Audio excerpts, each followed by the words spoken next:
یا بنی اسرائیل اذکروا نعمتی التی انعمت علیکم وانی فضلتکم علی العالمین واتقوا یوما لا تجزی نفس عن نفس شیئا ولا يقبل منها شفاعۃ ولا یؤخذ منها عدل ولا هم ینصرون۔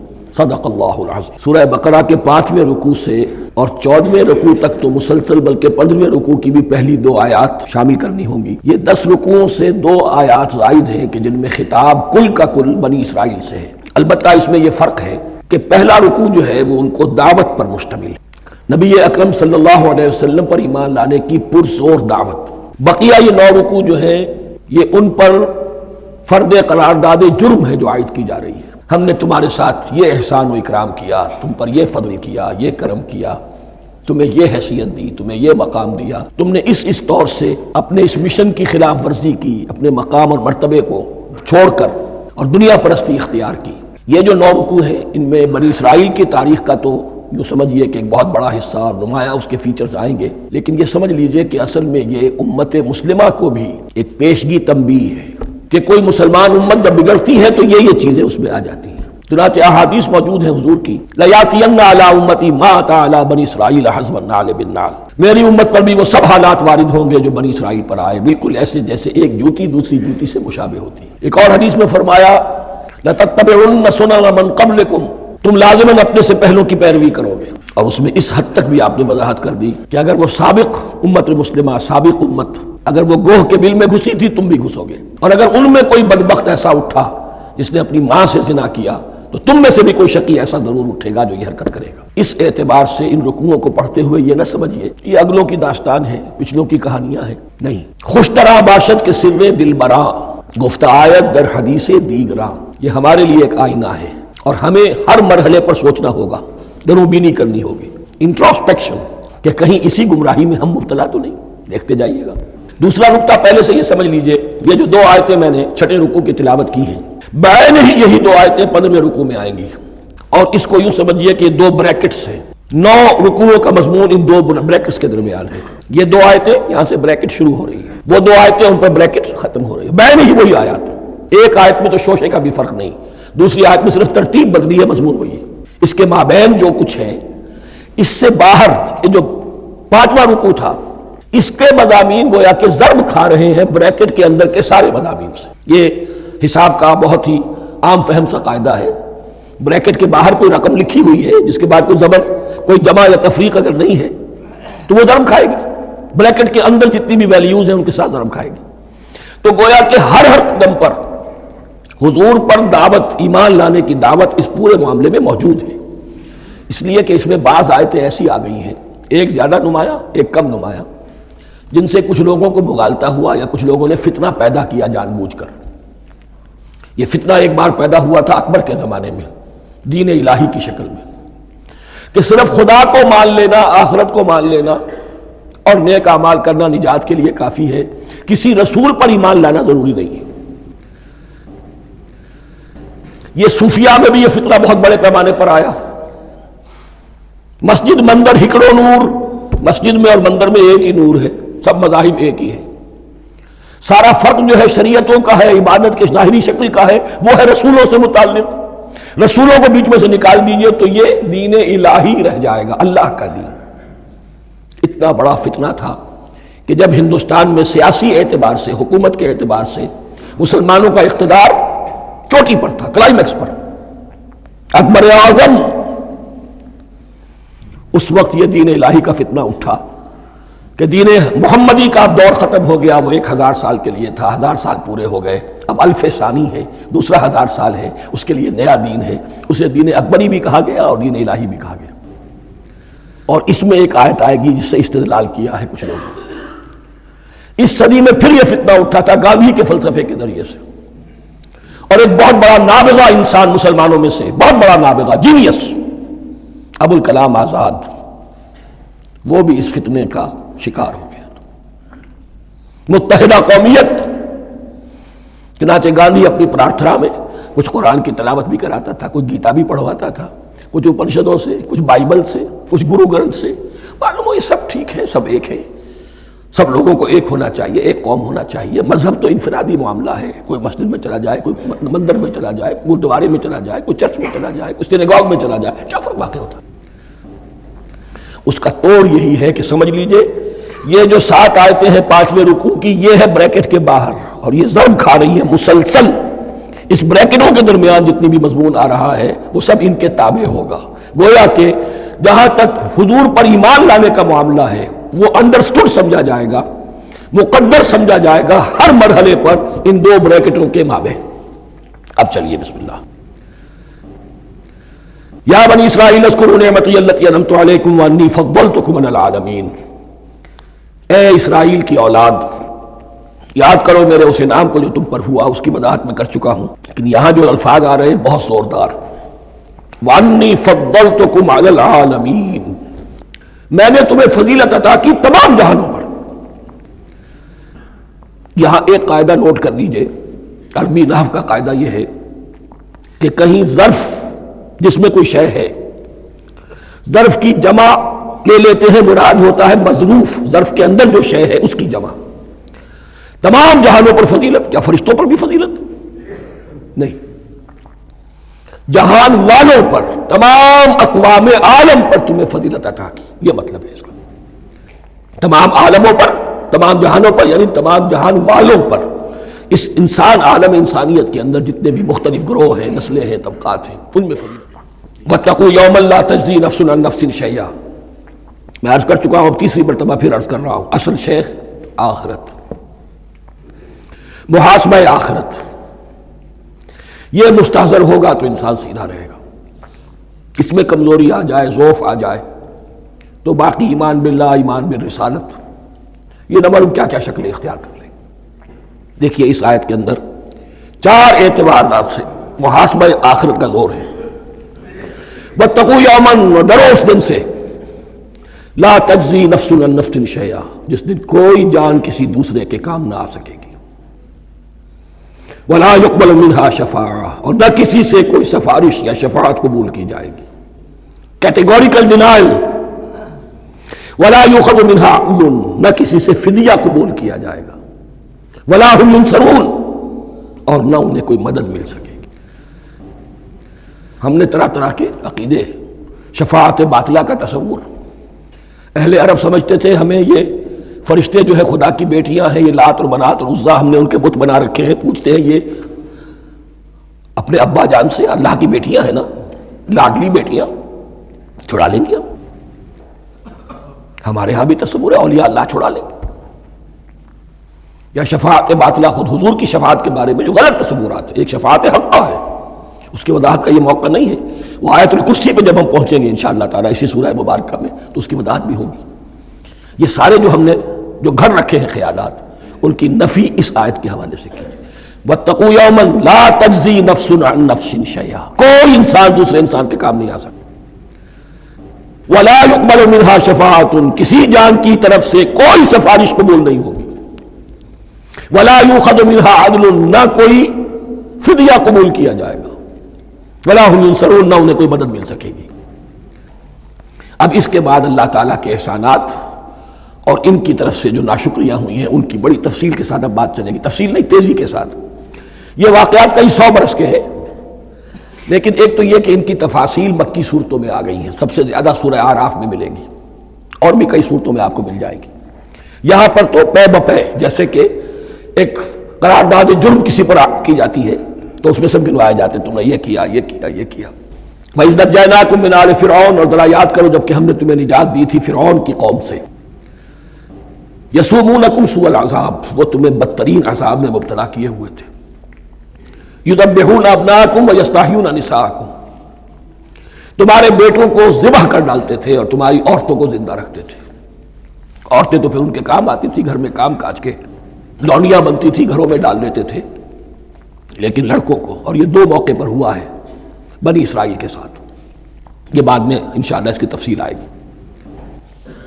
وَفِي ذَلِكُمْ بَلَاءٌ مِّن رَبِّكُمْ عَظِيمٌ، اور یقیناً اس میں تمہارے رب کی طرف سے تمہارے لیے بڑی آزمائش تھی۔ وَإِذْ فَرَقْنَا بِكُمُ الْبَحْرَ، اور یاد کرو جب کہ ہم نے تمہارے لیے سمندر کو پھاڑ دیا یا دریا کو پھاڑ دیا۔ یہ ایک مختلف فی بات ہے کہ کس جگہ سے کراس کیا تھا بنی اسرائیل نے ایجپٹ سے سینائی پیننسولا آنے کے لیے جزیرہ نما سینا میں۔ ایک رائے یہ کہ دریائے نیل کو کراس کر کے گئے ہیں، لیکن یہ بات غلط ہے، دریائے نیل تو مصر کے اندر ہے، وہ کبھی بھی مصر کی حد نہیں بنا۔ کسی کی رائے یہ ہے کہ جو خلیج سویز ہے، بحر قلزم جو ہے ریڈ سی، وہ اوپر جا کر دو کھاڑیوں میں تبدیل ہو جاتا ہے، خلیج عقبہ مشرق کی طرف اور خلیج سویز مغرب کی طرف، اور ان کے درمیان میں یہ سینائی پیننسولا جو ہے یہ تکون ہے، جیسے ہندوستان بھارت تکون ہے ایسے یہ پیننسولا ہے، انڈین پیننسولا، سینائی پیننسولا۔ اور یہ سویز کینال تو بعد میں بنی ہے۔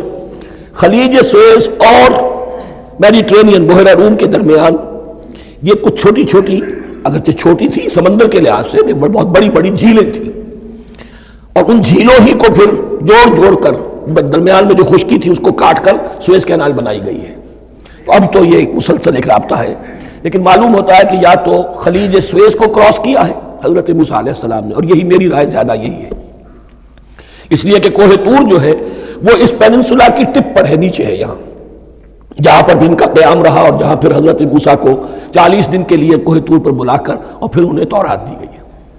تو معلوم ہوتا ہے کہ جو خلیج سویز ہے اسے کراس کیا ہے۔ کراس کس طرح کیا ہے کہ حضرت موسیٰ کے عصا کی ایک ضرب سے سمندر پھٹ گیا، فَكَانَ كُلُّ فِرْقٍ كَالطَّوْدِ الْعَظِيمِ، دونوں طرف چٹانوں کے مانند پہاڑ کی طرح جو ہے وہ سمندر کھڑا ہو گیا، اس کے راستے سے یہ نکل گئے۔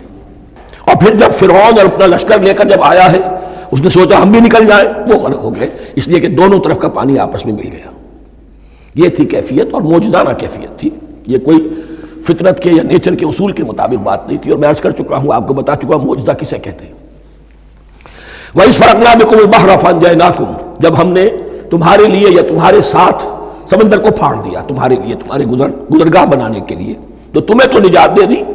وَأَغْرَقْنَا آلَ فِرْعَوْنَ وَأَنْتُمْ تَنظُرُونَ، اور تمہاری نگاہوں کے سامنے فرعون کے لاؤ لشکر کو غرق کیا، تم دیکھ رہے تھے، یہ گزر چکے تھے، اس ساحل پر کھڑے ہیں، ادھر سے یہ داخل ہوئے ہیں اور پانی دونوں طرف سے آ کر مل گیا اور یہ غرق ہو گئے۔ وَإِذْ وَعَدْنَا مُوسَىٰ 40 لَيْلَةً، اور یاد کرو پھر جب کوہ طور پر ہم نے موسیٰ کو 40 دن کے لیے بلایا۔ ثُمَّ اتَّخَذْتُمُ الْعِجْلَ، ان کی غیر حاضری میں تم نے بچڑے کی پرستی شروع کر دی، اسے معبود بنا لیا، من بعدہ، اس کی غیر موجودگی میں، وَأَنْتُمْ ظَالِمُونَ، تم بہت بڑا ظلم تھا جس کا ارتکاب کیا۔ إِنَّ الشِّرْكَ لَظُلْمٌ عَظِيمٌ، عظیم ترین ظلم جو ہے وہ شرک ہے، اور شرک جلی کی یہ شکل کہ بچڑے کو پوج رہے۔ ثُمَّ عَفَوْنَا عَنْكُمْ مِنْ بَعْدِ ذَلِكَ، پھر ہم نے تمہیں اس کے بعد بھی معاف کیا، یہ ہمارا کرم رہا ہے، ہماری رحمت رہی۔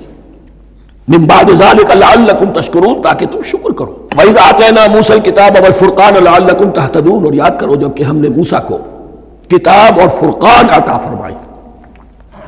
یہ فرقان حق اور باطل کے درمیان فرق کر دینے والی چیز، اور کتاب عام طور پر جو آتا ہے وہ شریعت کے لیے آتا، شریعت بھی دی، کتاب بھی دی، اور فرقان بھی دیا، لعلکم تہتدون، تاکہ تم ہدایت پاؤ۔ وَإِذْ قَالَ مُوسَىٰ لِقَوْمِهِ، اور یاد کرو جب کہ کہا تھا موسیٰ نے اپنی قوم سے، یا قوم انکم ظلمتم انفسکم باتخاذکم العجل، اے میری قوم کے لوگو، یقیناً تم نے اپنے اوپر بڑا ظلم کیا ہے بچڑے کو معبود بنا کر۔ فتوبوا الی بارئکم، پس توبہ کرو اپنے پروردگار، اپنے خالق کی جناب میں۔ باری اللہ تعالیٰ ہے، باری، فاقتلوا انفسکم، تو قتل کرو اپنے آپ کو۔ یہ چیز جو ہے تورات میں تفصیل سے آئی ہے، قرآن میں نہیں ہے۔ اسی اعتبار سے میں نے آپ کو بتایا تھا کہ تورات کا مطالعہ اس اعتبار سے مفید ہے کہ بہت سے واقعات کا قرآن میں ذکر ہے، اجمالاً اشارہ ہے، اس کی تفصیل کے لیے ہمیں تورات سے رجوع کرنا پڑتا ہے، ورنہ یہ کہ اس آیت کا صحیح مفہوم واضح نہیں ہوگا۔ فاقتلوا انفسکم، اپنے آپ کو قتل کرو، کیا مانی؟ یہ قتل مرتد کی سزا ہے۔ وہاں معلوم ہوتا ہے کہ حضرت موسیٰ نے یہ حکم دیا، 12 قبیلے تھے، ہر قبیلے میں سے کچھ لوگوں نے یہ کفر اور شرک کیا، باقی لوگوں نے نہیں کیا۔ انہیں حکم دیا گیا کہ اپنے قبیلے کے لوگ ان کو قتل کریں جو ان کے قبیلے میں سے اس کفر کے مرتکب ہوئے۔ انفسکم سے مراد یہ اپنے قبیلے کے لوگوں کو تم قتل کرو، اس لیے کہ قبائلی زندگی جو ہوتی ہے آپ کو معلوم ہے، اس میں کوئی اور قبیلہ ہاتھ لگا دے تو قبائلی عصبیت بھڑک اٹھے گی۔ 70,000 یہودی قتل ہوئے. اس سے بڑی توبہ اور ممکن نہیں. اس سے بڑا پرج کسی بھی آئیڈیالوجیکل پارٹی کے اندر پرج بہت ضروری ہوتا. کچھ لوگ آ گئے ایک نظریے کو قبول کر کے، رفتہ رفتہ نظریہ اوجل ہو گیا، کچھ مفادات، کچھ چودراہٹیں یہ مقدم ہو گئی. اسی سے جماعتیں خراب ہوتی ہیں، غلط راستے پہ پڑ جاتی ہیں، تحریکیں بھٹک جاتی ہیں. تو آئیڈیالوجیکل پارٹی، نظریاتی جماعتیں پرج کرتی رہتی ہیں کہ جو بھی ہمارے نظریے سے ہٹ گئے اب ان کو ہم کاٹ کر علیحدہ کر. یہی سے قتل مرتد، تو یہ چیز حدیث میں ہے یا پھر قرآن میں یہاں ہے. اس حوالے سے جو لوگ ہمارے ہاں بعض علماء بھی ہیں، جدید دانشور ہیں، جو قتل مرتد کی جو حد ہے اسلام میں اس کو تسلیم نہیں کرتے.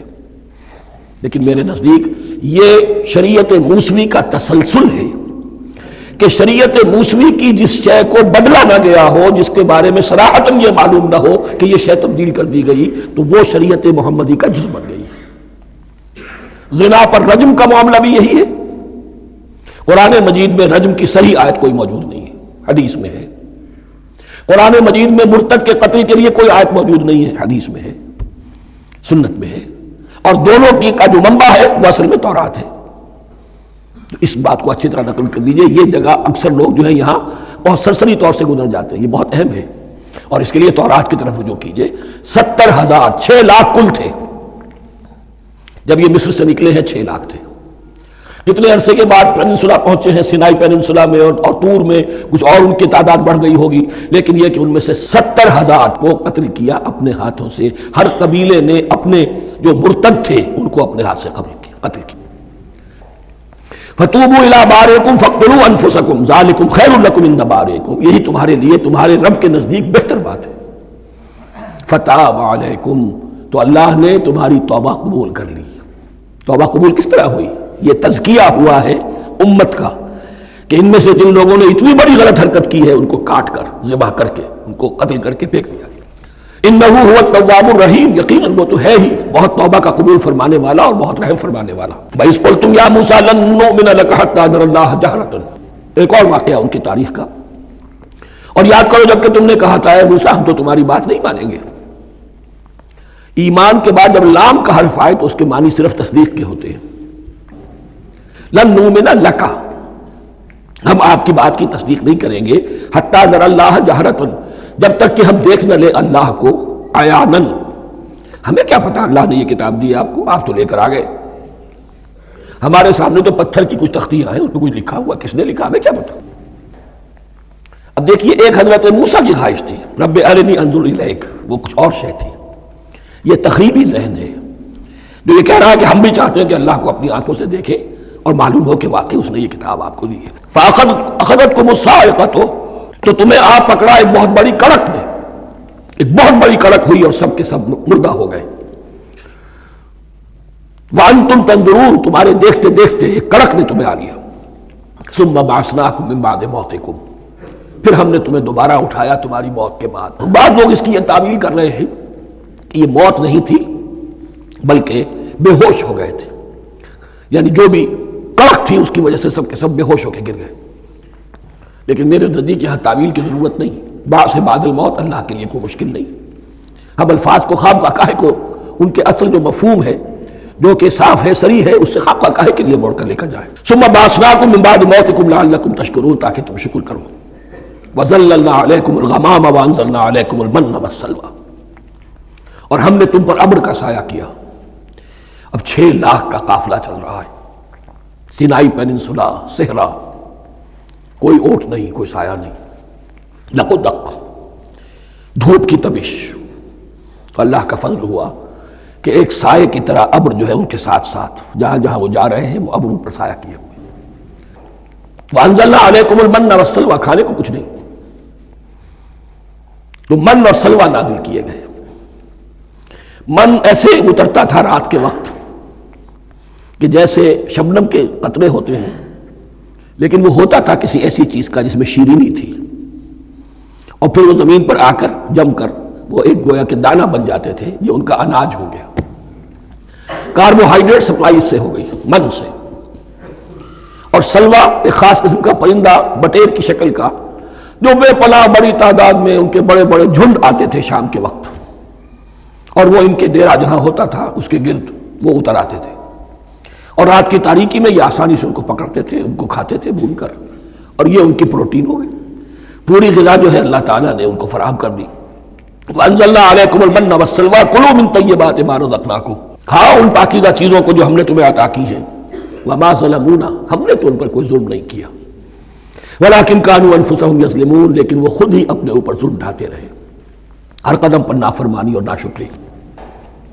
اس کی بھی ناشکری آگے آ جائے گی چل کر، من و سلوہ سے بھی ناشکری کی انہوں نے۔ وَإِذْ قُلْنَا ادْخُلُوا هَٰذِهِ الْقَرْيَةَ فَكُلُوا مِنْهَا حَيْثُ شِئْتُمْ رَغَدًا وَادْخُلُوا الْبَابَ سُجَّدًا وَقُولُوا حِطَّةٌ نَغْفِرْ لَكُمْ خَطَايَاكُمْ، اور یاد کرو جب کہ ہم نے تم سے کہا تھا اس شہر میں داخل ہو جاؤ اور پھر کھاؤ اس میں سے بافراغت جہاں سے چاہو جو چاہو، لیکن دیکھنا دروازے میں داخل ہونا جھک کر، اور کہتے رہنا مغفرت مغفرت مغفرت، ہم تمہاری خطاؤں سے درگزر فرمائیں گے۔ اس آیت کو سمجھنے کے لیے ذرا تاریخی بات سمجھ لیجئے۔ صحرائے سینا میں آنے کے بعد، اور یہ جو کتاب تورات انہیں مل گئی تھی، اس کے بعد حضرت موسیٰ علیہ السلام کے ہی زمانے میں انہیں جہاد اور قتال کا حکم ہوا۔ اس سے پوری قوم نے انکار کر دیا، یہ سورہ مائدہ میں آئے گا۔ اس پر اللہ تعالیٰ نے ایک صدا مسلط کر دی ان پر کہ 40 برس تک اسی صحرا میں بھٹکتے پھریں گے۔ اگر یہ ابھی قتال کرتے جہاد کرتے تو پورا فلسطین ان کے ہاتھ پر ابھی فتح کرا دیتے، لیکن چونکہ انہوں نے بزدلی دکھائی ہے، اب سزا یہ ہے فَإِنَّهَا مُحَرَّمَةٌ عَلَيْهِمْ 40 سَنَةً يَتِيهُونَ فِي الْأَرْضِ، اب 40 برس تک یہ اسی صحرا میں بھٹکتے پھریں گے، اور ارض فلسطین جو ان کے لیے ارض موعود تھی وہ ان پر حرام کر دی گئی 40 سال کے لیے۔ اس 40 سال کے عرصے میں حضرت موسیٰ کا بھی انتقال ہو گیا، حضرت ہارون کا بھی ہو گیا، اور اس عرصے میں ایک نئی نسل پیدا ہوئی۔ وہ جو غلامی کا داغ اٹھائے ہوئی نسل آئی تھی مصر سے، جن کے اندر مورل کیریکٹر جو ہے وہ بہت کمزور ہو جاتا ہے، وہ پوری نسل ختم ہو گئی، نئی نسل اب پیدا ہوئی۔ 40 برس صحرا میں پیدا ہوئے، یہی پلے بڑھے، ان میں اب ایک جذبہ تھا۔ حضرت موسیٰ کے پھر جو خلیفہ تھے یوشع ابن نون، جوشوا، تورات میں ان کا نام جوشوا ہے، یوشع، ان کی سرکردگی میں اب بنی اسرائیل کی اس نئی نسل نے قتال کیا، جنگ کی، اور پہلا شہر جو فتح ہوا وہ اریحا۔ آج بھی وہ شہر جو ہے جیریکو جو آپ دیکھتے ہیں خبروں کے اندر آتا ہے بار بار، اریحا اس کا پرانا نام ہے، یہ شہر فتح ہوا، اس فتح کی بات کا تذکرہ ہو رہا ہے۔ یاد کرو جب کہ ہم نے تم سے کہا تھا اس بستی میں، اس شہر میں داخل ہو جاؤ فاتحانہ، اور پھر جو کچھ یہاں ہے جو نعمتیں ہیں ان سے متمتع ہو، کھاؤ پیو، لیکن داخل ہونا سجدہ کرتے ہوئے، مراد کیا؟ جھک کر، یعنی ایسا نہ ہو کہ تکبر کی وجہ سے تمہاری گردنیں اکڑ جائیں، گردنیں جھکا کر اللہ کا احسان مانو، یہ نہ سمجھو کہ یہ فتح تم نے حاصل کی۔ اس کی تفسیر اصل میں نظر آتی ہے حضور کی شخصیت میں، کہ جب فتح مکہ کے موقع پر مکے میں داخل ہوئے ہیں تو جس سواری پر آپ بیٹھے ہوئے تھے آپ کی پیشانی اس کی گردن کے ساتھ جڑی ہوئی تھی۔ یہ وقت ہوتا ہے جب کہ تکبر اور تعلی، فاتح کی حیثیت سے آنا، اور بندہ مومن کے لیے یہی وقت ہے تواضع کا، جھکنے کا۔ وَقُولُوا حِطَّةٌ، حتیٰ یہود تو کہتے ہیں جھاڑ دینے کو، تو اس کے معنی کیا ہے؟ اے اللہ ہمارے گناہ جھاڑ دے، مغفرت، اے اللہ ہمیں مغفرت، ہماری مغفرت فرما، جو خطائیں ہو گئی بخش دے۔ قولوا حِطَّةٌ، تمہاری زبان پر استغفار ہونا چاہیے، تمہاری گردنیں جھکی ہوئی ہونی چاہیے۔ نغفر لکم خطایاکم، اگر تم اس پر عمل کرو گے ہم تمہاری خطائیں جو ہیں انہیں معاف فرما دیں گے۔ وسنزید المحسنین، اور جو تم میں محسن ہوں گے انہیں اور بھی زیادہ دیں گے، اور انعام و اکرام آئیں گے۔ فبدل الذین ظلموا قولا غیر الذی قیل لہم، تو ان میں سے جو ظالم تھے، جو بد کردار تھے، انہوں نے بدل دیا، ایک اور قول اختیار کر لیا اس قول کی جگہ جو انہیں کہا گیا تھا حتہ حتہ، انہوں نے کہنا شروع کیا ہنتا ہنتا، ہمیں تو گیہوں چاہیے، گیہوں چاہیے۔ یہ بعد میں ابھی آ جائے گا اگلے رکوع کے اندر، کہ من و سلوہ سے ان کی طبیعتیں بھر گئی تھی ایک ہی چیز کھا کھا کے۔ اب وہ کہہ رہے تھے کوئی چیز ہمیں جو ہے زمین کی روئیدگی میں سے، پیداوار میں سے، تو وہ ان کے زبان پر انہوں نے مذاق اڑاتے ہوئے گویا کہ حضرت موسیٰ علیہ السلام کے ذریعے سے حکم ملا ہے، استہزاء کر رہے ہیں، حتۃ کی بجائے حنتۃ۔ فانزلنا علی الذین ظلموا رجزا من السماء بما كانوا یفسقون، تو جن لوگوں نے یہ حرکت کی تھی ان پر ہم نے آسمان سے ایک بہت بڑا عذاب نازل کیا. تورات سے معلوم ہوتا ہے کہ پلیگ آئی اور جنہوں نے یہ حرکت کی تھی وہ سب کے سب ہلاک ہو گئے یریکو کے اندر. بما کانوا یفسقون، بسبب اس نافرمانی کے جو انہوں نے کی. وَإِذِ اسْتَسْقَىٰ مُوسَىٰ لِقَوْمِهِ فَقُلْ اضْرِب بِعَصَاكَ الْحَجَرَ. اب یہ پھر صحرائے سینا کا واقعات آ رہے ہیں، ان میں ترتیب زمانی نہیں ہے. اور یہاں کی فتح جو ہے حضرت موسیٰ کے بعد ہے، لیکن اب یہاں پہ پھر ابھی وہ جو صحرائے تیہ میں جب بھٹک رہے تھے پھر اس کا ذکر ہے. وَإِذِ اسْتَسْقَىٰ مُوسَىٰ لِقَوْمِهِ فَقُلْ اضْرِب بِعَصَاكَ الْحَجَرَ. اور جب کہ موسیٰ کی قوم نے موسیٰ سے پانی طلب کیا. اب صحرا میں آپ کو معلوم ہے جہاں پڑاؤ تھا اب وہاں پانی نہیں ہے. 6 لاکھ ہو 7 لاکھ ہو کتنے افراد ہو پانی چاہیے. وَإِذِ اسْتَسْقَىٰ مُوسَىٰ لِقَوْمِهِ فَقُلْ اضْرِب بِعَصَاكَ الْحَجَرَ. تو ہم نے کہا کہ اپنے عصا سے ضرب لگاؤ چٹان. فَانْفَجَرَتْ مِنْهُ اثْنَتَا عَشْرَةَ عَيْنًا. تو اس سے 12 چشمے پھوٹ بہے. فجر کہتے ہیں کسی شے کے پھٹ کر کوئی چیز برآمد ہو.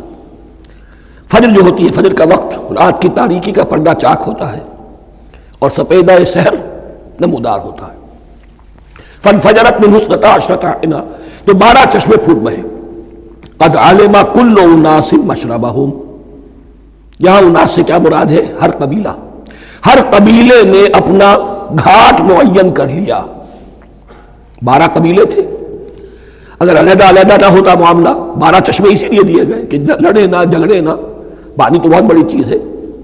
کہیں پانی پینے پلانے پہ جھگڑا اور کہیں گھوڑا آگے بڑھانے پہ جھگڑا، یہ تو قبائلی زندگی کے اندر ہوتی ہی چیزیں.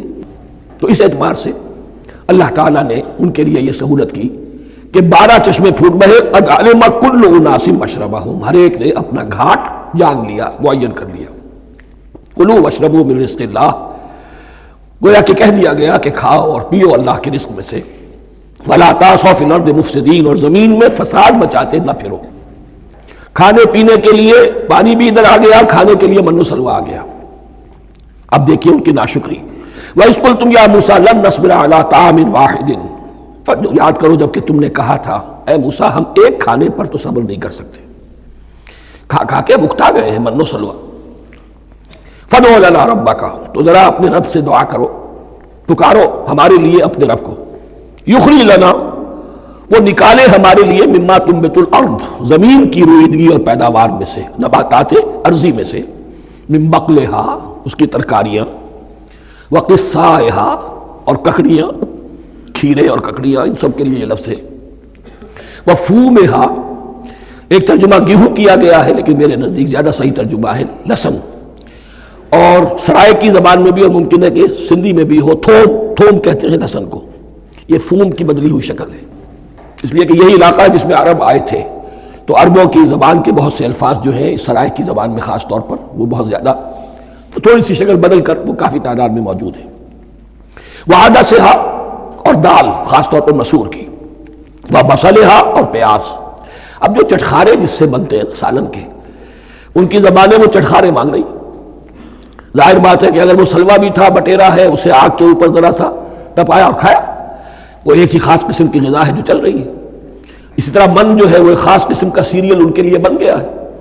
لیکن یہ جو چٹخارے ہیں یہ تو لہسن سے ہے، پیاز سے ہے، ترکاریوں سے ہے، ان تمام چیزوں سے. دال کا اپنا ایک ذائقہ ہے. قال تستبدلون الذی هو ادنی بالذی هو خیر. حضرت موسیٰ نے فرمایا کیا تم وہ شے بدلے میں لینا چاہتے ہو اس کے، کیا وہ شے جو کمتر ہے بدلے میں چاہتے ہو اس کے کہ جو بہتر ہے. من و سلوہ کہیں بہتر ہے اللہ کی طرف سے جو تمہیں دیا گیا ہے. تم اس سے تمہارا جی بھر گیا ہے، اس کو ہاتھ سے دے کر چاہتے ہو کہ یہ ادنا چیزیں تمہیں ملے. اہبطوا مصرا، اب یہ لفظ آ گیا اہبطوا. اب ظاہر بات ہے یہ آسمان سے زمین پر اترنے کے لیے لفظ نہیں ہے اہبطوا. یہاں اس کا ترجمہ صحیح ہوگا سیٹل ڈاؤن سم ویئر. اگر زمین کی یہ چیزیں چاہیے تو کہیں سیٹل ہو جاؤ اور کاشت کرو، بیج ڈالو، آبیاری کرو، یہ ساری چیزیں تمہیں مل جائیں. اہبطوا مصرا، کہیں سیٹل ڈاؤن ہو جاؤ، کہیں اتر پڑو کسی بستی میں، کسی علاقے میں. فإن لكم ما سألتم، تمہیں مل جائے گا جو کچھ کہ تم نے مانگا. وضربت عليهم الذلة والمسكنة وباءوا بغضب من اللہ. اب یہ ہے ان کی وہ خباثتیں، ان کے وہ ناشکریاں، ان کی وہ معصیتیں ان پر جو آخری حکم دیا جا رہا ہے، جو اگر آپ برا نہ مانیں تو میں عرض کروں گا، آج یہود پر اتنا اپلیکیبل نہیں ہے جتنا مسلمانوں پر ہے۔ ضربت علیہم الذلۃ والمسکنۃ وباؤوا بغضب من اللہ، ذلت اور مسکنت، کم ہمتی ان پر تھوپ دی گئی۔ ضربت علیہم، it was heaped upon them، the humiliation was heaped upon them۔ ضربت علیہم الذلۃ والمسکنۃ وباؤوا بغضب من اللہ، اور وہ اللہ کا غضب لے کر لوٹے۔ وہی امت جس کے بارے میں فرمایا وَأَنِّي فَضَّلْتُكُمْ عَلَى الْعَالَمِينَ، اسی امت کا پھر یہ حشر ہوا۔ کیوں ہوا؟ نافرمانی۔ تمہیں کتاب دی تھی کہ تم پیروی کرو، تمہیں کتاب دی تھی کہ اسے قائم کرو۔ وَلَوْ أَنَّ أَهْلَ الْكِتَابِ أَقَامُوا التَّوْرَاةَ وَالْإِنْجِيلَ وَمَا أُنزِلَ إِلَيْهِمْ مِنْ رَبِّهِمْ لَأَكَلُوا مِنْ فَوْقِهِمْ وَمِنْ تَحْتِ أَرْجُلِهِمْ، اگر یہ تورات اور انجیل کو قائم کرتے، نافذ کرتے، تو نعمتیں زمین بھی اگلتی، ان کے قدموں کے نیچے سے نعمتیں جو ہیں وہ پھوٹتی، اور ان کے سروں کے اوپر سے بھی بارش ہوتی نعمتوں کی۔ لیکن اگر تم نے اس کو چھوڑ کر اپنی خواہشات، اپنے نظریات، اپنے خیالات، اپنا تمرد، اپنی سرکشی، اپنی حاکمیت، اپنی مصلحتیں، اپنی عقل، اس کو بالا تر کیا، تو پھر جو قوم اللہ کے قانون کی، اللہ کی ہدایت کی، اللہ کی کتاب کی امین ہوتی ہے دنیا میں، وہ اللہ کی ریپرزنٹیٹو ہوتی ہے، نمائندہ ہوتی ہے۔ اگر وہ اپنے عمل سے مس ریپرزنٹ کرے اللہ کو، تو وہ کافروں سے بڑھ کر مغضوب اور کافروں سے بڑھ کر مبغوض ہو جاتی ہے، مغضوب بھی مبغوض بھی۔ یہ کافروں کو تو دین پہنچانا تمہارے ذمہ تھا، تم نے دین ان کو کیا پہنچانا تھا، تم تو خود دین سے منحرف ہو گئے۔ آج اس جگہ پر امت مسلمہ کھڑی ہے کہ 1.25 بلین یا 1.5 بلین، 125 کروڑ عزت نام کی شے نہیں ہے کہ عزت نام تھا جس کا گئی تیمور کے گھر سے۔ سارے معاملات دنیا کے G7 G15 کے ہاتھ میں ہے، سیکیورٹی کونسل اس کے پرماننٹ ممبر کا ویٹو ہے، اور نہ سیکیورٹی کونسل میں اور نہ کہیں کسی G7 میں، نہ G9 میں، نہ G15 میں کوئی مسلمان ملک نہیں۔ کسنمی پرست کی بھیا کیستی، ہماری اپنی پالیسیز کہیں اور طے ہوتی ہیں، ہمارے اپنے بجٹ کہیں اور بنتے ہیں، ہماری صلح اور جنگ کسی اور کے اشارے سے ہوتی ہے، ریموٹ کنٹرول۔ یہ ذلت اور مسکنت۔ آپ کے ریڈیو پر، ٹیلی ویژن پر خبریں آتی رہیں کہ اتنے مسلمانوں کے ساتھ یہ کر دیا، اتنی مسلمان عورتوں کی بے حرمتی کر دی، لیکن یہاں ہم بیٹھے ہوئے اپنے اپنے دھندوں میں، اپنے اپنے کاروبار میں، اپنی اپنی ملازمتوں میں، اپنے اپنے کیریئرز میں، دنیا میں کیا کچھ ہو رہا ہے۔ بہرحال اس وقت یہ جو ہے، میں نے جیسا کہ عرض کیا تھا کہ یہ ہے تاریخ بنی اسرائیل کی، لیکن خوش طرح باشد کے سر دل براں، گفت آیت در حدیث دیگراں، یہ ہمارا نقشہ ہے آج اس آیت میں۔ ضربت علیہم الذلۃ والمسکنۃ وباؤوا بغضب من اللہ، اور یہ کیوں؟ ذالک بانہم کانوا یکفرون بآیات اللہ، یہ اس لیے کہ وہ اللہ کی آیات کا انکار کرتے رہے۔ ویقتلون النبیین بغیر الحق، اللہ کے نبیوں کو ناحق قتل کرتے رہے۔ ہمارے ہاں بھی مجددین امت میں سے کتنے ہیں جو جیلوں میں ڈالے گئے، جن کو ایسی ایسی مار پڑی ہے کہ کہا جاتا ہے کہ ہاتھی کو بھی وہ مار پڑتی تو برداشت نہ کرتا۔ احمد ابن حنبل کے ساتھ کیا ہوا؟ ابو حنیفہ جیل میں انتقال کیا، امام مالک کے کندھے کھینچ دیے گئے، اتار دیے گئے، منہ کالا کر کے اور اونٹ پر بٹھا کر پھرایا گیا۔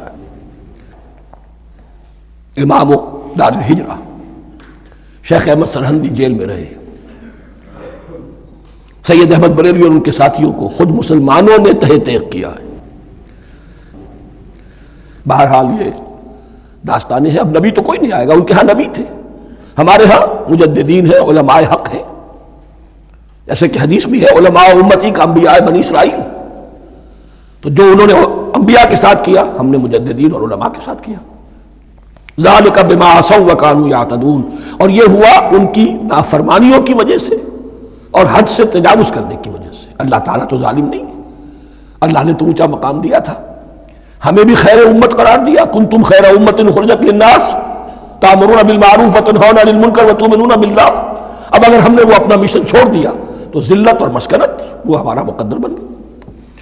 اللہ کا قانون اور اللہ کا عدل بے لاگ ہے، وہ فرام امہ ٹو امہ چینج نہیں ہوتا۔ سنت اللہ جو ہے لن تجد لسنت اللہ تحویلا ولن تجد لسنت اللہ تبدیلا، اللہ کی سنت بدلتی نہیں۔ بنی اسرائیل کا جو حشر ہوا آج وہ ہمارا ہو رہا ہے۔ بہرحال اس پر میری جو کتاب ہے سابق اور موجودہ مسلمان امتوں کا ماضی حال اور مستقبل، اس کا مطالعہ کیجیے۔ اب آ گئی وہ آیت کہ جس سے استدلال کیا گیا ہے کہ ایمان بالرسالت نجات کے لیے ضروری نہیں ہے۔ ان الذين آمنوا والذين هادوا والنصارى والصابئين من آمن بالله واليوم الآخر وعمل صالحا فلهم أجرهم عند ربهم ولا خوف عليهم ولا هم يحزنون۔ یقیناً جو لوگ ایمان لائے، اور اس سے مراد ہے جو ایمان لائے حضور پر، محمد پر صلی اللہ علیہ وسلم، والذین ہادوا، اور جو یہودی ہو گئے، والنصارى اور نصرانی، والصابئین، اور صابی وہ لوگ تھے عراق کے علاقے میں رہتے تھے جو کہتے تھے کہ ہم دین ابراہیمی پر ہیں، لیکن ان کے ہاں بھی بہت کچھ بگڑ گیا تھا، جیسے حضرت ابراہیم کی نسل، حضرت اسماعیل کی نسل بگڑ گئی تھی تو اس طرح وہ بھی بگڑ گئے تھے۔ ستارہ پرستی زیادہ تر ان کے ہاں تھی۔ من آمن باللہ والیوم الآخر، جو کوئی بھی ایمان لایا اللہ پر اور یوم آخر پر، وعمل صالحا، اور اس نے عمل کیے اچھے، فلہم اجرہم عند ربہم، تو ان کے لیے محفوظ ہے ان کا اجر ان کے رب کے پاس، ولا خوف علیہم ولا ہم یحزنون، اور نہ ان پر کوئی خوف ہوگا اور نہ وہ کسی حزن سے دوچار ہوں گے۔ ظاہر الفاظ کے اعتبار سے دیکھیے کہ یہاں ایمان بالرسالت کا ذکر نہیں ہے۔ ویسے تو اگر کوئی اس سے یہ غلط استدلال کرتا ہے تو اس کا پہلا جو اصولی جواب ہے وہ تو یہ ہے کہ ایسی حدیثیں بھی موجود ہے، من قال لا الہ الا اللہ دخل الجنہ، تو اس کی کیا معنی ہے؟ صرف کہنے سے جنت میں داخل ہو جائیں گے، کسی عمل کی ضرورت نہیں؟ جواب یہ دیا جائے گا پورے قرآن کو سامنے رکھو، پورے حدیث کے ذخیرے کو سامنے رکھو، کسی ایک جگہ سے کوئی ایک نتیجہ نکال دینا وہ صحیح نہیں۔ لیکن اس کے علاوہ وہ اصول جو میں بیان کر چکا ہوں کہ یہ سلسلہ شروع کہاں سے ہوا ہے، 5واں رکوع، وآمنوا بما انزلت مصدقا لما معكم ولا تكونوا اول كافر به، انہیں ایمان کی زوردار دعوت سے تو یہ ساری بات شروع ہوئی ہے۔ اب فصاحت اور بلاغت کا یہ تقاضا ہے کہ بار بار اس کو دہرایا نہ جائے، وہ بات انڈرسٹوڈ رہے گی، مقدر رہے گی، سمجھی جائے گی کہ ہر جگہ پر وہ موجود ہے، اس لیے کہ ساری گفتگو ہو رہی ہے اسی کے حوالے سے۔ وآمنوا بما انزلت مصدقا لما معكم ولا تكونوا اول كافر به ولا تشتروا بآیاتی ثمنا قلیلا وإیایا فاتقون۔ اس حوالے سے یوں سمجھیے اب اس آیت کو کہ یہاں پر کچھ الفاظ محذوف مانے جائیں گے، ان الذین آمنوا والذین ہادوا والنصارى والصابئین من آمن باللہ والیوم الآخر وعمل صالحا فی ایامہم فلہم اجرہم عند ربہم ولا خوف علیہم ولا ہم یحزنون۔ ہر دور میں جبکہ ابھی حضرت عیسیٰ نہیں آئے تھے تو جو بھی یہودی تھے اس وقت تک، حضرت موسیٰ کے ماننے والے، وہ جو بھی اللہ پر ایمان رکھتے تھے اور نیک عمل کرتے تھے، آخرت کو مانتے تھے، ان کی نجات ہو جائے گی۔ لیکن حضرت عیسیٰ کے آنے کے بعد ان کو نہیں مانا، اب وہ کافر قرار۔ لیکن اب حضرت عیسیٰ کے آنے کے بعد جب تک حضور نہیں آئے جو بھی مانتا ہے، لیکن یہ کہ شرط یہی ہوگی کہ اپنے اپنے زمانے میں، اصل میں نفی جس بات کی جا رہی ہے وہ یہ ہے کہ یہ نہ سمجھو کہ کسی گروہ میں ہونے سے نجات ہوتی ہے۔ نجات کسی گروہ میں ہونے کی وجہ سے نہیں ہے، نجات کی بنیاد ایمان اور عمل صالح ہے۔ کسی رسول پر ایمان لانا، اپنے دور کے رسول پر، وہ تو لازم ہے، لیکن یہ ہے کہ اس پر ایمان تو لے آئے اور وہ عمل صالح نہیں ہے تو نجات نہیں ہوگی۔ تو یہ اپنے اپنے دور میں، اپنے اپنے زمانے میں ہر امت کے لیے، وَلِكُلِّ أُمَّةٍ أَجَلٌ، قرآن مجید کے ایک مقام پر آیا ہے، ہر امت کے لیے ایک خاص معین مدت ہے۔ اس معینہ مدت میں اب ظاہر بات ہے جو لوگ حضور کی بعثت سے پہلے فوت ہو گئے ان پر تو کوئی ذمہ داری نہیں تھی حضور پر ایمان لانے کی، اور ایسے لوگ تھے، ایسے موحدین مکے میں موجود تھے جو یہ کہتے تھے کعبے کے پردے پکڑ پکڑ کر، اے اللہ ہم صرف تجھے پوجنا چاہتے ہیں، صرف تیری بندگی کرنا چاہتے ہیں، لیکن جانتے نہیں کیسے کریں۔ یہ بات موجود تھی اور ان کا انتقال بھی ہو گیا۔ یہ زید، سعید ابن زید، سعید جو حضرت عمر کے بہنوئی تھے اور وہ عشرہ مبشرہ میں سے ہیں، ان کی اہلیہ حضرت فاطمہ بنت خطاب، ان دونوں کے ایمان کو اللہ نے ذریعہ بنایا حضرت عمر کے ایمان کا، اور یہ والد تھے سعید کے زید، وہ یہ کہتے ہوئے دنیا سے چلے گئے حضور کی ابھی بعثت ہی نہیں ہوئی تھی، اللہ میں صرف تیری بندگی کرنا چاہتا ہوں، کیسے کروں یہ نہیں جانتا۔ اسی کو ذہن میں رکھیے، اہدنا الصراط المستقیم جو میں نے کہا تھا، ایک سلیم الفطرت انسان، سلیم العقل انسان توحید تک پہنچ جاتا ہے، آخرت کو پہچان لیتا ہے، لیکن اب کیا کروں؟ اس شریعت کے لیے، ان احکام کے لیے وہ دستے سوال دراز کرنے پر مجبور ہے۔ الحمدللہ رب العالمین الرحمن الرحیم مالک یوم الدین ایاک نعبد و ایاک نستعین اہدنا الصراط المستقیم۔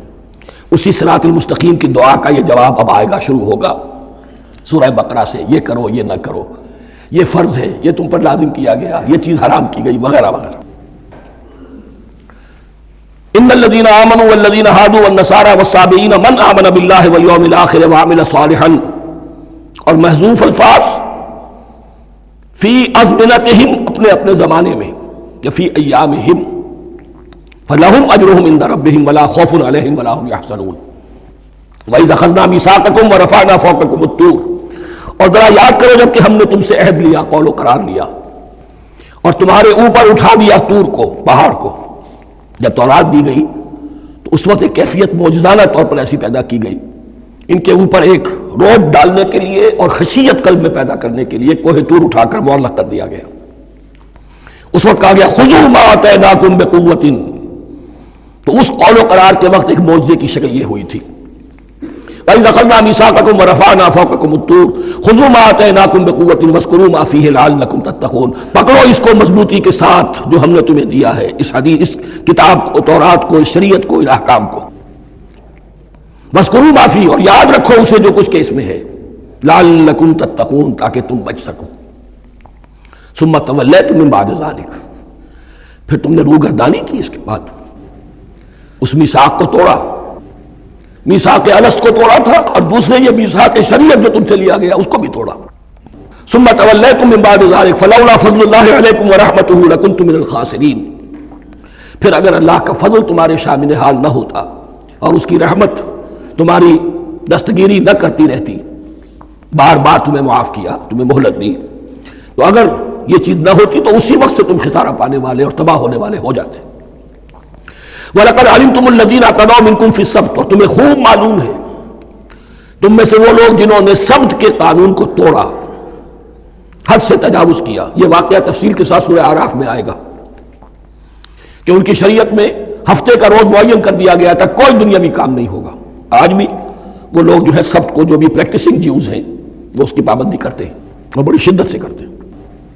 لیکن ایک زمانے میں ایک خاص ان کا قبیلہ تھا کہ جس نے ایک بڑے ہی شرعی ہیلا ایجاد کر کے اس قانون کی دھجیاں بکھیری، تفصیل ہم پڑھیں گے سورہ اعراف میں۔ وَلَقَدْ عَلِمْتُمُ الَّذِينَ اعْتَدَوْا مِنْكُمْ فِي السَّبْتِ، تمہارے علم میں ہے تمہارے وہ لوگ کہ جنہوں نے سبت کے قانون کے ضمن میں خلاف ورزی کی، فَقُلْنَا لَهُمْ كُونُوا قِرَدَةً خَاسِئِينَ، تو ہم نے کہہ دیا ان کو کہ ہو جاؤ ذلیل بندر، ان کی شکلیں بس کر دی گئی، انہیں بندروں کی شکل میں تبدیل کر دیا گیا۔ فَجَعَلْنَاهَا نَكَالًا لِمَا بَيْنَ يَدَيْهَا، پھر ہم نے اس واقعے کو یا اس بستی کو ایک بنا دیا مثال، لوگوں کے لیے ان کی عبرت کے سامان بنا دیا، ان کے لیے بھی جو سامنے موجود تھے اس زمانے کے لوگ، اور ان کے لیے بھی جو بعد میں آنے والے تھے، وَمَوْعِظَةً لِّلْمُتَّقِينَ، اور اسے ایک نصیحت، ایک سبق آموزی کی بات بنا دیا اہل تقویٰ کے لیے۔ وَإِذْ قَالَ مُوسَىٰ لِقَوْمِهِ إِنَّ اللَّهَ يَأْمُرُكُمْ أَن تَذْبَحُوا بَقَرَةً، اور یاد کرو جب کہ موسیٰ نے اپنی قوم سے کہا یقیناً اللہ تمہیں حکم دیتا ہے کہ گائے کو ذبح کرو۔ یہ واقعہ میں پہلے آپ کو بتا دوں، پھر ہم یہ آیات تیزی سے پڑھ لیں گے۔ بنی اسرائیل میں ایک شخص قتل ہو گیا، عامیل نامی، اور قاتل کا پتہ نہیں چل رہا تھا۔ اللہ تعالیٰ نے حضرت موسیٰ کے ذریعے سے انہیں حکم دیا کہ ایک گائے کو ذبح کرو اور اس کے جسم کے ایک ٹکڑے سے اس مردے کو چھوؤ، وہ جی اٹھے گا اور وہ بتا دے گا میرا قاتل کون ہے۔ اب یہ معجزات کی شکل ہے جو بار بار آ رہے ہیں، اور سابق اس امت کے اندر معجزات کا آپ کو بہت عمل دخل ملے گا۔ اس میں ایک تو یہ کہ گائے کو ذبح کرنا، وہ گائے کے تقدس کا جو ان کے دل میں ذہن میں تھا، تو ذبح کرنے سے اس کے اوپر بھی گویا کہ ایک تلوار چلائی گئی، اور پھر انہیں دکھا بھی دیا گیا کہ ایک آدمی زندہ بھی ہو سکتا ہے، بعد الموت کا بھی ایک نقشہ دکھا دیا گیا انہیں۔ لیکن انہیں جب یہ حکم ملا اور ان کے دلوں کے اندر وہ بچڑے کی اور گائے کی تقدیس جو ہے وہ پلی ہوئی تھی، اب انہوں نے سوال کر کے کسی طریقے سے بچنے کے لیے مین میخ نکالی، کیسی گائے ہو، کیا رنگ ہو، کس طرح کی ہو، کس عمر کی ہو۔ بالآخر یہ کہ جب ہر طرف سے گھیراؤ ان کا ہو گیا اور سب چیزیں جو ہیں ان کے سامنے واضح کر دی گئیں، تب انہوں نے یوں سمجھیے چاروں ناچار بادل ناخواستہ اس حکم پر عمل کیا. بس اب ترجمہ کر لیجئے. وَإِذْ قَالَ مُوسَىٰ لِقَوْمِهِ إِنَّ اللَّهَ يَأْمُرُكُمْ أَن تَذْبَحُوا بَقَرَةً. اور یاد کرو جب کہ موسیٰ نے کہا اپنی قوم سے کہ اللہ حکم دیتا ہے تمہیں کہ گائے کو ذبح کرو. قَالُوا أَتَتَّخِذُنَا هُزُوًا. انہوں نے کہا کہ آپ ہمارے ساتھ کوئی ٹھٹھا کر رہے ہیں، مذاق اڑا رہے ہیں، یہ کیا بات آپ کہہ رہے ہیں؟ قَالَ أَعُوذُ بِاللَّهِ أَنْ أَكُونَ مِنَ الْجَاهِلِينَ. فرمایا میں اللہ کی پناہ طلب کرتا ہوں اس سے کہ میں جاہلوں میں سے ہو جاؤں، کہ میں ان دین کے معاملات کے اندر استہزاء اور تمسخر کو شامل کر دوں. قَالُوا ادْعُ لَنَا رَبَّكَ يُبَيِّن لَنَا مَا هِيَ. اب انہوں نے کہا اچھا ایسی بات ہے تو ذرا اپنے رب سے دعا کیجئے کہ وہ ہم پر واضح کر دے کہ وہ کیسی ہو. قال انه یقول. حضرت موسیٰ نے فرمایا اللہ تعالیٰ فرماتا ہے انہا بقرۃ لا فارض ولا بکر. وہ ایک ایسی گائے ہونی چاہیے کہ جو نہ بوڑھی ہو نہ بالکل بچیا ہو. اوان بین ذالک، ان کے بین بین ہو. ففعلوا ما تؤمرون، تو اب کر گزرو جو تمہیں حکم دیا گیا. قالوا ادع لنا ربک یبین لنا ما لونھا. اب انہوں نے پھر کہا ذرا ایک دفعہ اور دعا کیجئے اپنے رب سے جو ہمیں بتا دے اس کا رنگ کیسا ہونا چاہیے. قال انه يقول انها بقرة صفراء فاقع لونها تسر الناظرين. فرمایا اللہ فرماتا ہے کہ وہ گائے ایسی ہونی چاہیے زرد رنگ، شوخ رنگ، شوخ زرد رنگ کی، چمکیلی، جو دیکھنے والوں کو خوب اچھی لگے، پسند آئے، دل میں کھپ جانے والی. اب جو زیادہ سے زیادہ ان کے ہاں مقدس سمجھے جاتے تھے گائے، رفتہ رفتہ سوال کر کے اگر پہلے ہی حکم پر وہ کر دیتے تو کسی بھی گائے کو ذبح کر دیتے. لیکن یہاں گھیراؤ ان کا ہو رہا ہے کہ جس کی ان کے ذہن میں زیادہ سے زیادہ تاثر ہے اسی کو واضح کیا جائے. قالوا ادع لنا ربک یبین لنا ما ہی. پھر انہوں نے کہا ذرا اللہ سے دعا کیجئے اور وہ ہمیں یہ بتائے کہ وہ کیسی ہو.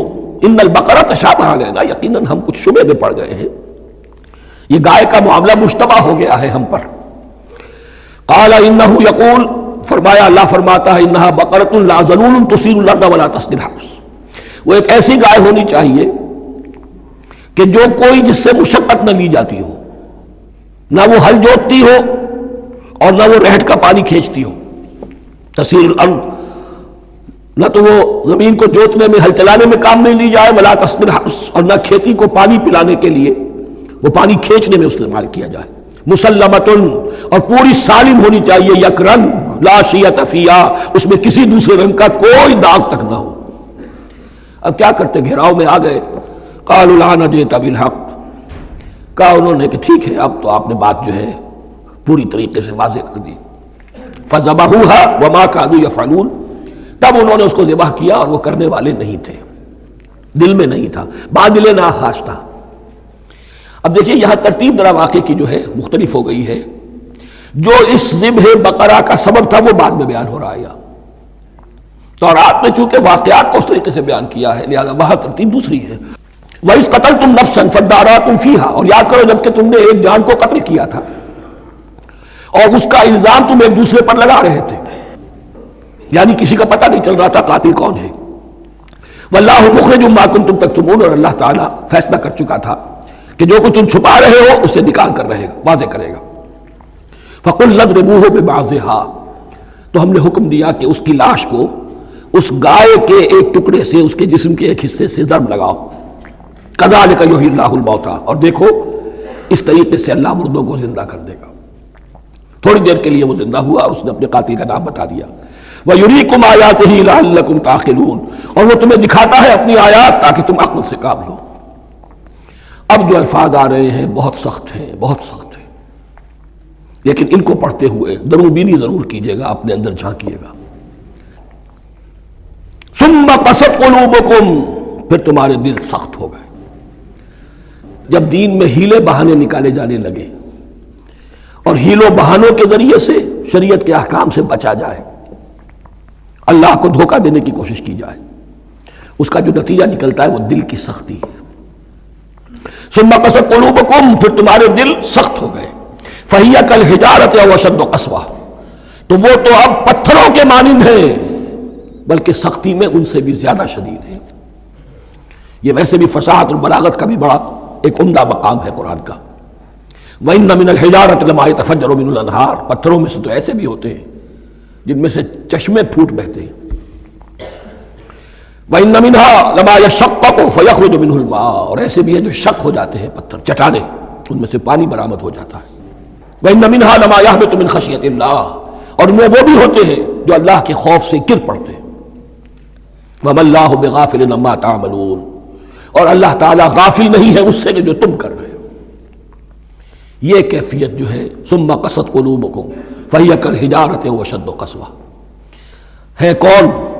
یا بنی اسرائیل اذکروا نعمتی التی انعمت علیکم وانی فضلتکم علی العالمین، جن پر 1400 برس ایسے گزرے کہ کوئی لمحہ ایسا نہ تھا کہ نبی موجود نہ ہو، جنہیں 3 کتابیں دی گئیں، لیکن یہ کہ اپنی بدعملی، عقائد میں بھی مین بیخ کر کے اپنے آپ کو بچانے کے راستے نکال لینا، اعمال میں بھی ہیلوں کے ذریعے سے، کتاب الحیل کے ذریعے سے اپنے آپ کو ذمہ داریوں سے مبرہ کر لینا، اس کا نتیجہ پھر یہ نکلتا ہے۔ اللہ تعالیٰ مجھے اور آپ کو اس انجام بد سے بجائے۔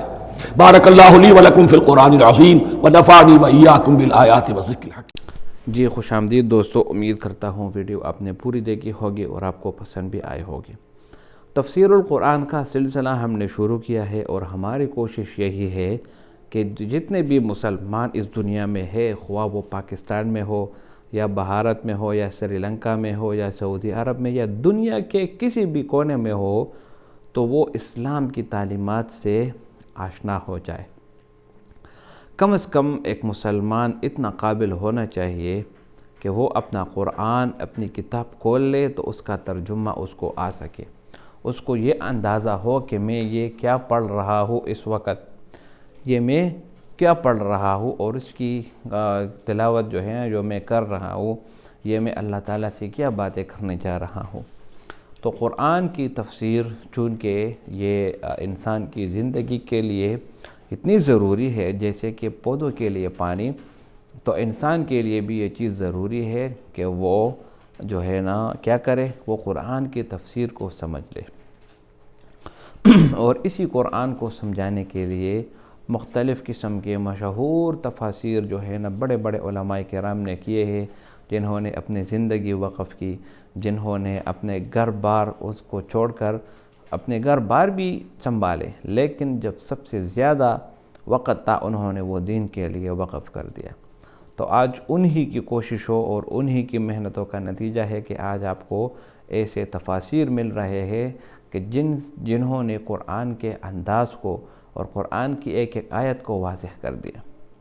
آج کل جو ہے نا ایک مخصوص طبقہ سرگرم ہے۔ آج کل جس آدمی کو شہرت کا شوق ہو اور وہ چاہتا ہے کہ میں لوگوں میں مشہور ہو جاؤں، تو وہ احادیث سے اختلاف کرنے لگتا ہے۔ کبھی امام بخاری پر رد کرتا ہے، کبھی لوگوں کو ذہنوں میں یہ بات ڈال دیتا ہے کہ آپ سے صرف اور صرف اس قرآن کے بارے میں پوچھا جائے گا۔ کبھی جو ہے نا احادیث پر اعتراضات اٹھاتے ہیں اور پھر وہ لوگوں میں مشہور ہو جاتے ہیں۔ پھر لوگ اس کو کہتے ہیں کہ واقعی آپ نے حق بیان کیا، آپ نے سچ بیان کیا۔ دیکھو، اگر سوشل میڈیا آپ یوز کرتے ہیں تو سوشل میڈیا کو ہر کوئی سمجھدار بندہ دیکھ کر نہیں رہا، اس میں ہر ایسے لوگ بھی بیٹھے ہوتے ہیں جن کو الف بے بھی نہیں آتی، اور وہ بھی سوشل میڈیا کے اوپر کمنٹ کرتا ہے کہ واقعی آپ نے حق بیان کیا۔ آپ سے میں یہ پوچھنا چاہتا ہوں کہ آپ حق بیان کرتے ہیں تو حق کے معیار کیا ہے، حق کا معنی کیا ہے؟ جو لوگ مدرسے میں فیل ہو جاتے ہیں اور نمبر کم آ جاتے ہیں، راسب آ جاتے ہیں، وہ بھی جو ہے نا ممبر پر بیٹھ کر احادیث مبارکہ اور صحیح بخاری پر اعتراضات کرتے ہیں، اعتراضات اٹھاتے ہیں۔ تو بھائیو دوستو، قرآن مجید اللہ تعالیٰ کی طرف سے ہے۔ یہ قرآن مجید جو آپ تک پہنچی ہے تو یہ بھی تو آپ کو احادیث کے ذریعے ہی آئی ہے۔ یہ قرآن مجید جو ہے نا ایسی فوراً ہی آسمان سے نازل نہیں ہوئی، براہ راست جو ہے نا جبرائیل علیہ السلام نے آپ کے ہاتھ میں دی، نہیں، بلکہ جبرائیل علیہ السلام نے یہ قرآن مجید رسول اللہ صلی اللہ علیہ وسلم کے اوپر نازل فرمایا۔ پھر رسول کریم صلی اللہ علیہ وسلم نے صحابہ کرام کی موجودگی میں، کاتبین وحی کی موجودگی میں اس قرآن کی ایک ایک آیت کو لکھتے رہے، اور ان کو جو ہے نا جو کتاب انہوں نے جو قرآن، اس کو کاتبین وحی بھی کہتے ہیں۔ پھر یہ قرآن مجید جو ہے نا جو آج ایک کتاب کی شکل آپ کو نظر آ رہی ہے، یہ ایسی نہیں تھی، بلکہ یہ پتھروں پر اور ہڈیوں پر لکھا ہوتا تھا، ان کے بعد جا کر جو ہے نا یہ قرآن مجید جو ہے نا ایک کتاب کی شکل میں عثمان رضی اللہ عنہ کے دور میں آئی۔ تو یہ قرآن کا جو نقل ہے، جو ہم تک پہنچا ہے، یہ تواتر کے ذریعے پہنچا ہے۔ اور تواتر کیا ہے؟ یہ بھی کوئی حدیث کی ایک قسم ہی ہے۔ تو جب آپ صرف اور صرف اس قرآن کو جو ہے نا کہتے ہیں کہ اسی کے بارے میں پوچھا جائے گا، تو قرآن کو سمجھنے کے لیے آپ کو مجبوراً احادیث کی طرف آنا ہوگا، کیونکہ یہی احادیث مبارکہ ہے جس کی وجہ سے یہ قرآن آپ تک پہنچ گیا۔ اور اس طرح قرآن مجید میں بعض مقامات ایسے ہیں کہ جس کا بیان جو آپ کرتے ہیں، جو آپ دین امور شرعیہ میں کرتے ہیں، وہ آپ کو احادیث سے ملے گا۔ اور احادیث کے بارے میں اس کو وحی مطلوع اور غیر مطلوع بھی کہا جاتا ہے، یعنی ایک وہ وحی ہے جو آپ کرتے ہیں، جو رسول اللہ صلی اللہ علیہ وسلم پر نازل ہوئی، جس کی تلاوت ہوتی ہے، اور غیر مطلوع وہ وحی ہے جو کہ لوگ جو ہے نا جس کی تلاوت نہیں کی جاتی۔ تو بھائیو دوستو، وحی مطلوع اور وحی غیر مطلوع یہ ایسی چیزیں ہیں جس میں فرق احادیث اور قرآن کے ذریعے کیا جاتا ہے۔ تو آج کل کے لوگ جو کہ مدرسے میں فیل ہو جاتے ہیں، راسب آ جاتے ہیں، تقریباً 4-5 پرچوں میں فیل ہو جاتے ہیں، وہ بھی جو ہے نا ممبر پر بیٹھ کر یہ بات کر رہے ہوتے ہیں کہ احادیث مبارکہ جو ہے یا بخاری نے جتنے حدیث نقل کی ہے اس میں کچھ صحیح ہے، کچھ غلط ہے، وغیرہ وغیرہ۔ تو آج کل جو ہے نا ایک شہرت حاصل کرنے کا جو سب سے سستا طریقہ لوگوں نے چنا ہے وہ یہی ہے کہ آپ احادیث پر اعتراض شروع کر دیں اور لوگوں کے دلوں میں یہ بات ڈال دیں کہ سب کچھ اس قرآن میں موجود ہے اور بس یہی کافی ہے آپ کے لیے۔ بھائی قرآن مجید بالکل بذات خود کافی ہے، وہ کامل کتاب ہے، لیکن ہماری ذہن، ہماری سوچ، ہماری عقل اتنی نہیں کہ ہم اس سے بذات خود اس سے استدراک کر سکیں۔ مجبوراً آپ کو احادیث مبارکہ کی طرف آنا ہوگا جس کو امام بخاری نے اتنی حفاظت سے نقل کی ہے کہ کل کو کوئی آدمی اس کے اوپر انگلی نہ اٹھا دے۔ اگر یہ بخاری احادیث جو ہے اگر اس میں کوئی مسئلہ ہوتا اور اگر یہ احادیث مبارکہ اس میں کوئی من گڑت واقعات ہوتے تو اس کو اتنی شہرت بالکل نہ ملتی۔ کتنے زمانے سے جو ہے نا یہ احادیث جو ہے نا حدیث بخاری جو ہے نا یہ نقل آ رہا ہے، یہاں تک ہمارے تک پہنچ گئے، تو یہ اس بات کی دلالت ہے کہ اس کی مقبولیت اگر اس کو اللہ نے دی ہے تو کسی وجہ سے دی ہے۔ تو خدارا ایسے مسلمانوں سے اپنے آپ کو بھی بچائیے، ایسے فتنے سے اپنے آپ کو بھی بچائے رکھے، اور اس قرآن مجید کی تفسیر کو سمجھنے میں اپنی جو ہے نا ذہن استعمال کرے۔ امید کرتا ہوں یہ ویڈیو آپ کو پسند آئی ہوگی۔ اگر ویڈیو آپ کو پسند آئے تو اس چینل کو سبسکرائب کرے۔ بہت شکریہ۔